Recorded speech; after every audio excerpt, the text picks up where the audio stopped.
Gagawa naman tayo ngayon ng masarap na salad. Mahilig ka pa sa salad? Kailangan mo lang ng sliced cucumber, 1 and 1/2 cup. Sliced red apple, 1 and 1/2 cup. Red tomato, 1 cup. And onions, 1 cup also, and slice. In a container, ilagay po muna natin ang cucumber para meron tayong presentation kahit paano. And the next is our apple. And then the tomato. And the last, our onions.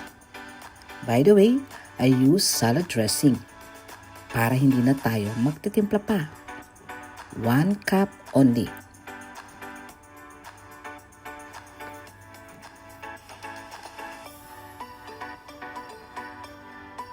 And then, we will mix it.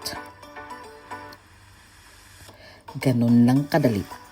Napakasarap nito. Hindi mo na kailangan magtimpla-timpla pa ng mga mayonnaise. Oh, ready to serve na.